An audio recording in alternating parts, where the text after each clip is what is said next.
Jika lutut Anda terasa sakit hingga tidak bisa menuruni tangga, tangan dan kaki terasa dingin, serta kesemutan dan setiap pagi seluruh tubuh terasa kaku, ini bukan sekadar penuaan biasa. Ini adalah kisah Ibu Sri, seorang pasien lansia yang datang ke ruang praktik saya, Dr. Budi Santoso, bulan lalu.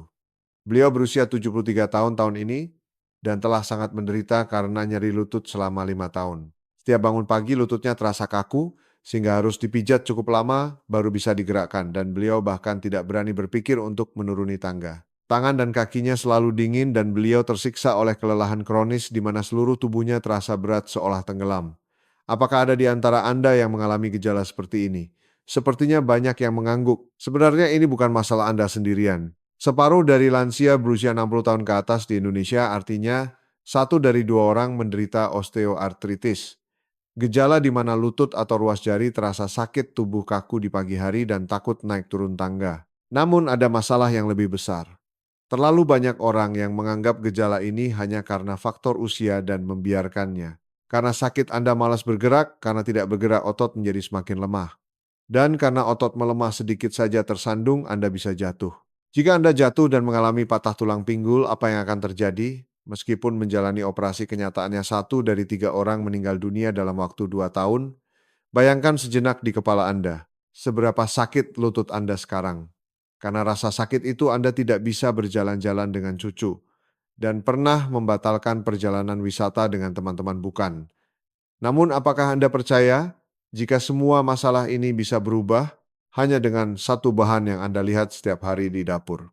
Tokoh utama yang akan saya sampaikan hari ini kepada Anda adalah jahe. Ya, jahe yang biasa itu. Jahe yang dipakai untuk menghilangkan bau amis ikan dan direbus menjadi teh saat masuk angin. Namun tahukah Anda fakta bahwa jahe tidak hanya sekadar menghangatkan tubuh tetapi juga bisa menangkap peradangan yang diam-diam merusak tubuh Anda, mengurangi nyeri sendi bahkan mencegah demensia. Saya, Dr. Budi Santoso, berjanji akan menjelaskan 3 hal kepada Anda hari ini. Pertama, saya akan menjelaskan secara ilmiah dan jelas bagaimana jahe mengurangi nyeri sendi Anda. Kedua, saya akan sampaikan bagaimana jahe mencegah demensia, penyakit yang paling menakutkan di masa tua. Ketiga, saya akan memberitahu cara konsumsi jahe yang konkret yang bisa Anda praktekkan hari ini juga. Namun sebelum itu ada hal yang harus Anda ketahui terlebih dahulu. Anda harus benar-benar memahami masalah peradangan yang sedang terjadi di dalam tubuh Anda saat ini. Dan betapa berbahayanya hal itu. Jika Anda tidak mengetahui ini, meskipun Anda mengonsumsi jahe, Anda tidak akan menyadari mengapa Anda memakannya dan seberapa pentingnya itu. Jika video di saluran nutrisi cerdas ini dirasa bermanfaat, mohon tekan tombol subscribe dan tombol notifikasi berbentuk lonceng kecil di sebelahnya. Kami akan terus menyampaikan informasi yang sangat diperlukan untuk menjaga kesehatan Anda. Mari kita mulai pembahasannya. Mari kita lihat bersama apa yang sedang terjadi di dalam tubuh Anda sekarang. Saya tidak bisa melupakan saat Ibu Sri pertama kali datang ke ruang praktek saya. Di usia 73 tahun, ketika beliau membuka mata di pagi hari, lututnya kaku selama 30 menit, hingga pergi ke kamar mandi pun sulit. Ruas-ruas jarinya bengkak dan beliau sama sekali tidak berani menuruni tangga. Masalah terbesarnya adalah rasa takut untuk keluar rumah karena takut jatuh. Hadirin sekalian, ini bukan cerita satu orang saja. Separuh dari lansia di atas 60 tahun menderita nyeri sendi seperti ini. Terutama wanita di atas 50 tahun jauh lebih rentan terkena dibandingkan pria. Saya akan jelaskan dengan mudah apa itu osteoartritis.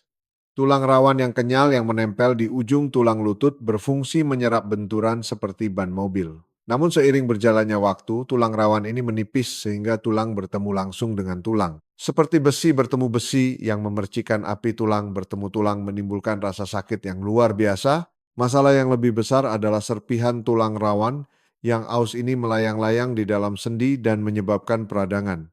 Jika terjadi peradangan, sendi akan bengkak panas dan memerah. Ibu Sri juga mengatakan setiap sore lututnya bengkak hingga celananya terasa sesak. Namun peradangan ini tidak hanya ada di lutut. Jika dilakukan tes darah, kadar peradangannya tinggi yang menjadi bukti bahwa peradangan sedang berkeliling di seluruh tubuh. Zat-zat peradangan ini mengalir melalui pembuluh darah, bisa menyumbat pembuluh darah.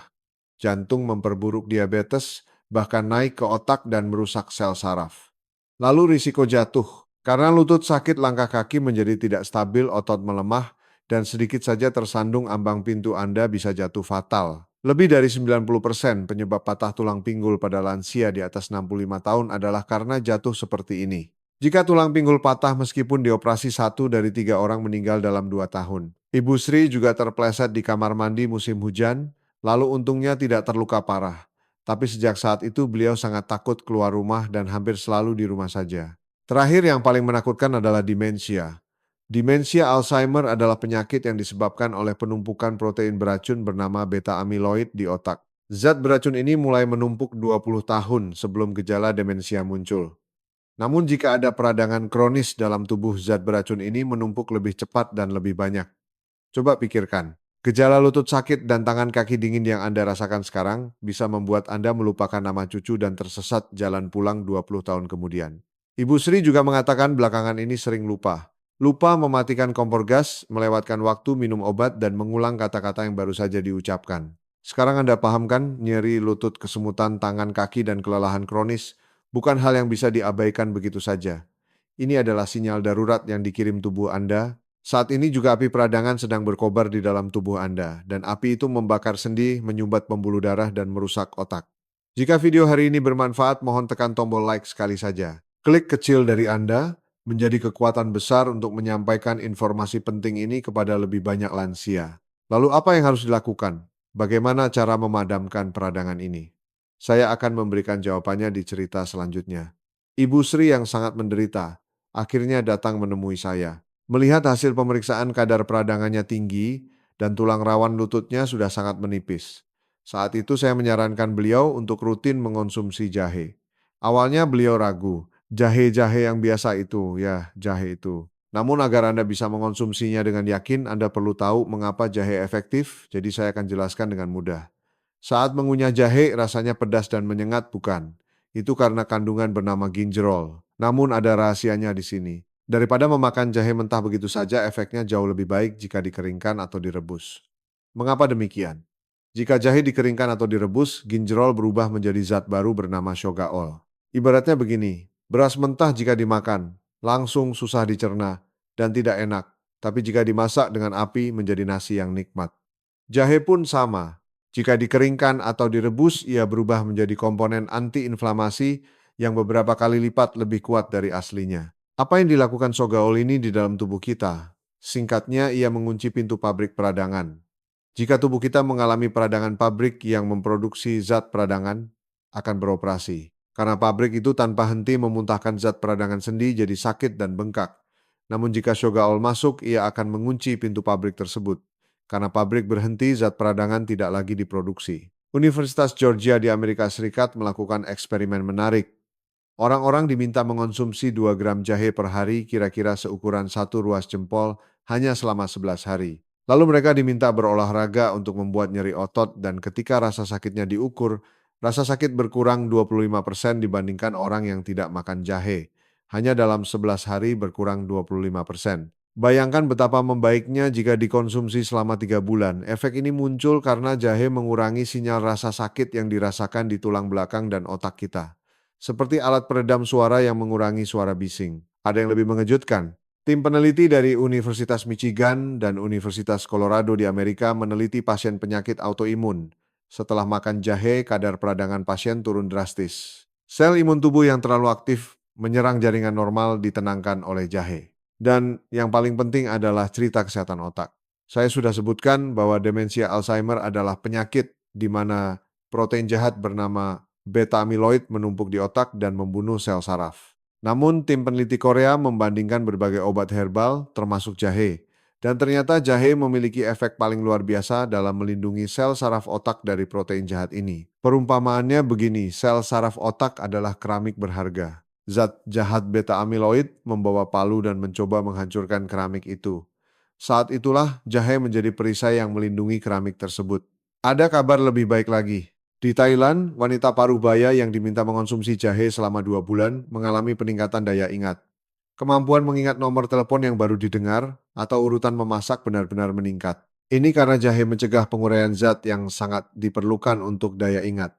Ringkasnya begini, jahe jika dikeringkan atau direbus berubah menjadi zat kuat pembasmi peradangan. Zat ini menghentikan pabrik peradangan, mengurangi sinyal nyeri, melindungi sel saraf otak, dan menjaga daya ingat. Ini bukan pengobatan tradisional mistis, melainkan obat alami yang terbukti secara ilmiah. Ibu Sri juga mengerti setelah mendengar penjelasan ini. Jadi beliau memutuskan untuk mempraktekannya dengan sungguh-sungguh. Anda juga sekarang paham kan? Jadi itulah sebabnya jahe efektif. Apakah Anda mengangguk setuju? Jika konten hari ini bermanfaat, tolong tuliskan 4 huruf jahe di kolom komentar. Sekarang saya akan beritahukan metode praktik yang paling penting. Bagaimana cara mengonsumsi jahe agar mendapatkan efek ini dengan benar? Berikutnya saya akan jelaskan secara rinci. Ini adalah konten yang paling membuat Anda penasaran. Bagaimana sebenarnya cara makan jahe agar berkhasiat? Saya akan beritahukan persis metode yang langsung dimulai oleh Ibu Sri setelah pulang dari tempat saya. Beliau hanya rutin mempraktekkan 3 hal. Pertama, secangkir teh jahe saat perut kosong di pagi hari. Setiap pagi setelah bangun dan mencuci muka, hal pertama yang beliau lakukan adalah minum teh jahe. Cara membuatnya sederhana. Iris tipis jahe kering sekitar 2 hingga 3 gram kira-kira, seukuran 1 ruas jempol, masukkan ke dalam 200 ml air panas dan seduh selama sekitar 10 menit. Jika ada bubuk jahe lebih praktis lagi. Cukup larutkan setengah sendok teh ke dalam air panas. Di sini ada poin pentingnya. Anda harus menggunakan jahe kering atau jahe yang direbus. Mengapa? Seperti yang saya katakan tadi, jahe harus dikeringkan atau dipanaskan agar gingerol berubah menjadi shogaol yang lebih kuat. Jika Anda memblender jahe mentah dan meminumnya, Anda hanya mendapatkan gingerol. Tetapi jika Anda mengonsumsi jahe kering atau rebus, Anda juga mendapatkan shogaol. Ibu Sri menambahkan satu rahasia kecil di sini. Beliau menyeduh kantong teh hitam black tea bersamaan dalam teh jahe tersebut. Sifat hangat dari teh hitam bertemu dengan jahe akan membuat tubuh semakin hangat dan rasanya jauh lebih lembut. Ditambah sedikit gula merah atau gula aren, meminumnya jadi lebih nyaman. Tapi jangan terlalu banyak gula. Bagi penderita diabetes harus sangat berhati-hati. Kedua, beliau makan jahe rendaman madu sebagai camilan. Ini sangat praktis karena jika dibuat bisa disimpan di kulkas selama sebulan. Saya beritahu cara membuatnya. Cuci bersih 100 gram jahe dan iris tipis-tipis. Jangan kupas kulitnya. Di bawah kulit jahe justru terdapat kandungan minyak atsiri paling banyak.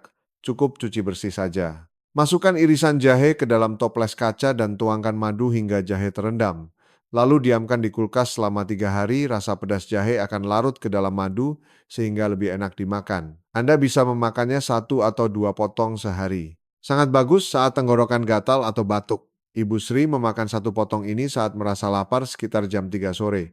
Ketiga, kompres jahe di lutut 2 kali seminggu. Ini adalah metode yang diterapkan langsung pada area yang sangat sakit. Parut jahe dan bungkus dengan kain kasa. Celupkan ke dalam air hangat peras, lalu letakkan di atas lutut yang sakit dan kompres selama 15 hingga 20 menit. Rasa hangat jahe akan tersalurkan melalui kulit hingga ke sendi dan membantu melancarkan peredaran darah. Beliau melakukan kompres ini di malam hari sambil menonton TV, dan katanya setelah dikompres, lutut terasa jauh lebih ringan. Namun bagi Anda yang berkulit sensitif, jangan tempelkan jahe langsung ke kulit, lapisi lagi dengan kain tipis sebelum digunakan, karena jahe bisa mengiritasi kulit. Hanya tiga hal ini yang dipraktekkan Ibu Sri tanpa absen selama 3 bulan. Tidak ada yang istimewakan. Secangkir teh di pagi hari, sepotong camilan di sore hari, sekali kompres di malam hari. Itu saja. Tapi di sini ada peringatan yang wajib Anda ketahui. Dengarkan baik-baik. Pertama, jangan mengonsumsi jahe lebih dari 4 gram sehari. Makan banyak bukan berarti lebih baik. Jika berlebihan, perut bisa perih atau diare. Penderita sakit maag atau tukak lambung harus sangat berhati-hati. Jika perut terasa tidak nyaman saat makan dalam keadaan kosong, makanlah setelah makan nasi. Kedua, jangan konsumsi jahe saat demam tinggi di atas 39 derajat. Karena jahe bersifat menghangatkan tubuh, memakannya saat demam tinggi bisa membuat suhu tubuh makin naik. Ini ibarat menyiram minyak ke dalam api. Ketiga, bagi yang mengonsumsi obat pengencer darah atau obat antiplatelet, wajib berkonsultasi dengan dokter Anda sebelum mengonsumsi jahe. Jahe memiliki efek mengencerkan darah sehingga bisa berinteraksi dengan obat. Penderita darah tinggi yang minum obat juga demikian. Keempat, yang paling penting adalah ini. Jahe adalah suplemen, bukan obat penyembuh utama. Jangan pernah mengganti obat darah tinggi, obat diabetes, atau obat radang sendi yang sedang Anda minum dengan jahe. Obat tetap diminum, jahe digunakan sebagai sarana pendukung untuk membantu efeknya. Kelima, kuncinya adalah ketekunan. Jangan mengharapkan efek hanya dengan makan sehari 2 hari. Minimal harus rutin dikonsumsi selama 3 bulan agar tubuh berubah. Ibu Sri juga baru merasakan lututnya sedikit lebih ringan setelah sebulan dan setelah 3 bulan baru merasakan perubahan yang nyata. Jika rasa jahe benar-benar tidak cocok untuk Anda, bagaimana mengonsumsi suplemen jahe dalam bentuk kapsul juga bisa menjadi cara bisa didapatkan di apotek atau toko kesehatan. Ikuti dosis anjuran yang tertera atau manfaatkan jahe secara aktif saat memasak. Masukkan jahe yang banyak saat membuat pepes ikan, tumis daging, atau sop ayam kampung. Jahe menghilangkan bau amis dan bau tak sedap sekaligus menjaga kesehatan sekali dayung 2-3 pulau terlampaui. Satu tips lagi, jika Anda mengonsumsi jahe bersama kunyit, efek antiinflamasinya menjadi lebih kuat. Masukkan bubuk kunyit saat menyeduh teh jahe atau masukkan kunyit saat membuat jahe madu. Ditambah sepotong kayu manis dan sepotong lemon, itu akan menjadi kombinasi sempurna. Tidak sulit kan Anda bisa memulainya hari ini juga begitu sampai di rumah. Pergi ke pasar, beli jahe keringkan untuk teh atau rendam dalam madu. Dan cobalah konsumsi rutin minimal selama 3 bulan. Jika ada orang di sekitar Anda yang menonton video ini yang lututnya sakit, tangan kakinya dingin, atau kesulitan karena kelelahan kronis, tolong bagikan video ini. Berbagi kecil dari Anda bisa mengembalikan kesehatan seseorang. Nah, mari saya ceritakan kisah terakhir bagaimana Ibu Sri berubah setelah 3 bulan. Suatu hari setelah 3 bulan berlalu, Ibu Sri datang kembali ke ruang praktek saya.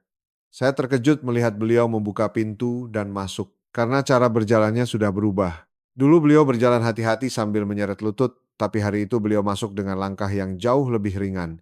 Beliau tersenyum lebar dan berkata, "Dokter kaku di lutut saat bangun pagi, sekarang hampir hilang. Dulu harus dipijat 30 menit baru bisa jalan, sekarang begitu bangun langsung bisa jalan. Tangga pun sudah bisa dituruni." Tentu saja beliau masih turun dengan hati-hati, tapi katanya tidak ada lagi suara krek-krek dan rasa nyeri yang menyengat dari lutut. Jadi saya melakukan tes darah lagi untuk beliau. Hasilnya angka CRP, yaitu angka peradangan, sudah turun ke rentang normal. Dibandingkan 3 bulan lalu, angkanya turun hingga kurang dari setengahnya. Api peradangan yang berkobar di tubuh beliau sudah padam. Yang lebih mengejutkan adalah ekspresi wajah beliau. Dulu selalu terlihat lelah dan murung, hari itu matanya berbinar hidup. Katanya sekarang beliau pergi ke taman bermain dengan cucu dan pergi ke pasar dengan teman-teman. Beliau bahkan mengunjungi kembali teman yang tinggal di tempat tanpa lift.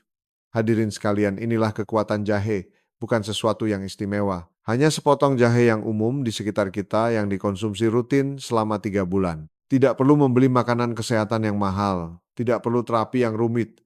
Hanya secangkir teh jahe setiap pagi itu saja. Mari saya rangkum 3 poin dari apa yang saya sampaikan hari ini. Pertama, Shogaol dalam jahe menekan peradangan dalam tubuh dan meredakan nyeri sendi.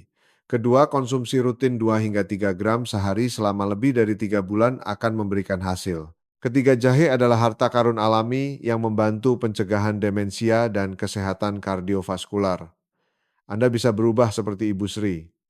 Meskipun sekarang lutut sakit, tangan kaki dingin, dan tubuh terasa berat, jangan menyerah. Percayalah pada kekuatan sepotong jahe dan mulailah hari ini. Bangun pagi minum teh jahe, sore saat lapar makan sepotong jahe, madu malam sambil nonton TV kompres lutut dengan jahe. Ingatlah hal ini saja. 3 bulan kemudian Anda juga bisa berjalan-jalan di taman bermain bersama cucu dengan langkah ringan seperti Ibu Sri. Anda bisa pergi wisata lagi dengan teman-teman. Anda bisa memulai hari dengan perasaan segar saat bangun pagi. Masa tua yang sehat ada di tangan Anda. Tindakan kecil menciptakan perubahan besar. Terimalah hadiah dari alam dan konsumsilah secara rutin. Tubuh Anda pasti akan menjawabnya. Saya, Dr. Budi Santoso, telah merawat banyak sekali pasien di rumah sakit universitas selama lebih dari 20 tahun. Di antaranya saya melihat banyak sekali orang yang memulihkan kesehatannya dengan jahe seperti Ibu Sri. Anda juga bisa melakukannya.